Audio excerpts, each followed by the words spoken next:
Good morning, good morning, good morning. Share ko lang sa inyo ha. Kaya kuya, mahilig ako yung mag-share. Basta may aralan na sulod sa akong paminsaron, gina-share ko ginya sa inyo. Kunwari ako din sa balay, water therapy ako. Kaya nga manami gid akong water therapy kay nga maklinsing ang imo nga lawas ang tanang ng mga kahigod ko andyan magwa. So, basta rin lang ko diriya tubig kinaya. Kaya nga akong damo kita kuno inom tubig. Damo tubig. Grabing tinlo sa aton lawas. Nagagwapa pa kita. Kagang aton na skin. Kanami. But, sad ako. Kay, sad nga. And reverse, nalipay. Kaya nga ang sad anay.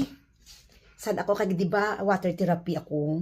So, ihihiway pa maubos ang ihi ko. But I need to go kay nga Iniya, happiness naman niya. Kaya nanawag ang susuki nga ang akong Mazda.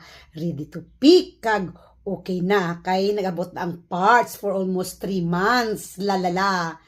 Kaya ang akong nga part wala na nakaposition. So, almost 3 months. Kag, good news. Kaya damo, di ba friends sa balay?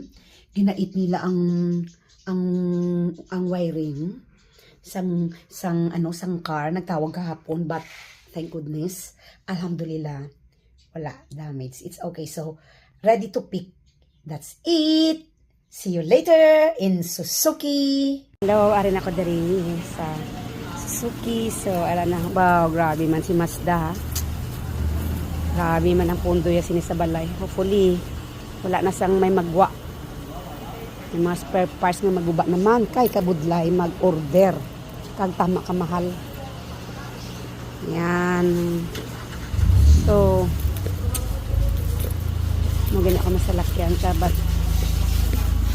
okay na siya. That's it. Dito na ako sa Suzuki. Yan ang lihan. Wala na sang darating. But yan talaga. Yung cleaningan nila.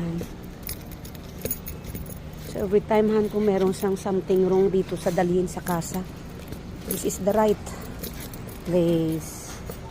That's it. Na-miss kong Mazda. Namin na palangga. Yan, I love you palangga. Hanap ako ng isang lamp. I love you.